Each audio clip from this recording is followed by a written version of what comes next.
V predchádzajúcom pozorovaní sme hovorili, že inoplanetárne materské kozmické lode Družice zo dňa 23.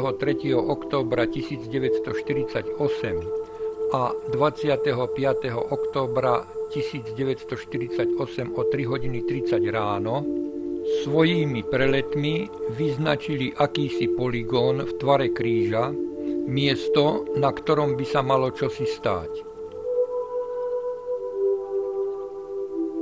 A na označenom mieste tými inoplanetárnymi kozmickými lodiami skutočne sa udiela neuveriteľná príhoda.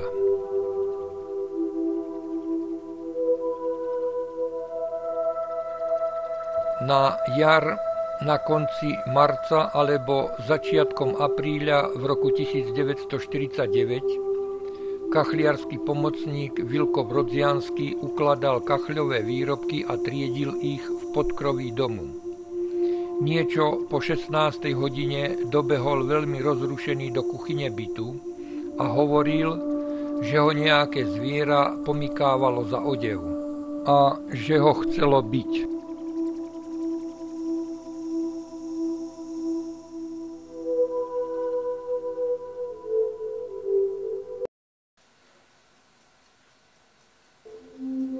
To bol Maco, povedal som Vilkovi. Mali sme totiž psa, ktorý bol cvičený, takže dokázal dotiahnuť do bytu osobu, ktorú sme mu naznačili podľa mena. Obyčajne ju chytal za nohavice alebo za rukav podľa toho, ako dočiahol. Ale nie, povedal Vilo. To bolo biele a malo dlhé nohy a išlo za mňou až ku schodisku. Tak poďme pozrieť, povedal som Vilovi. Ale hýbaj cez Seníkovú časť, povedal Vilo, aby nás náhodou dačím nepraštil. Vyšli sme teda Seníkovou časťou a prehľadávali sme celé podkrovie.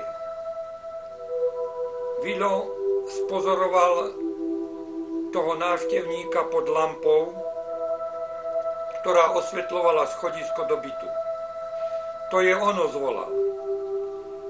Vtedy nás robot spozoroval a obrátil priezor na trupe smerom k nám.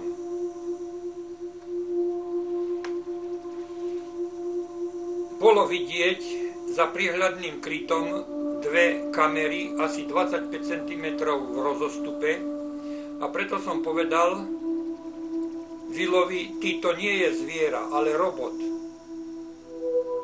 A potom som začal hovoriť smerom k robotovi. Nech nám ukáže, čo vie. A chvíľu sme čakali, ale on strnulo vstál a pozoroval nás. Tak nech ide dole s nami, povedal som. Ale on zase len stál. Odišli sme späť na dvor a čakali sme, že príde za nami. Ale stála sa nešťastná náhoda. Mama, ktorá slúbila Vilkovej mame ešte keď nastupoval ako učeň u nás, že sa bude o neho starať ako o vlastné dieťa, myslela si, že starší pomocníci si robia z Vila žarty, preto vybehla do podkrovia, stretla sa z očí v oči s robotom a praštila po ňom tak, že ho znehybnela. Márne sme teda čakali na príchod robota do dvora.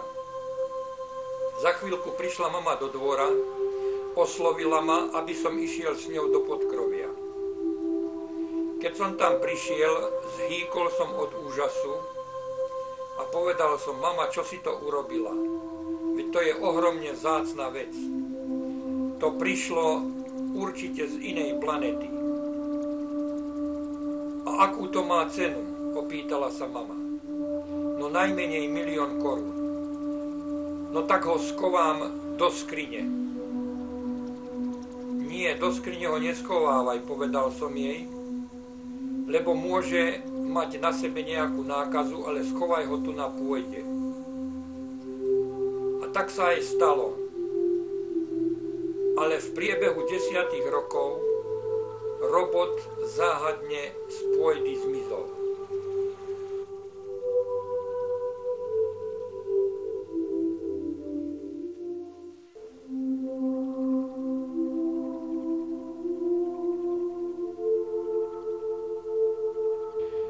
Bol to taký istý robot, ako v auguste v roku 1941 v kamenolome za obcov Hontianske Nemce časť Rakovec.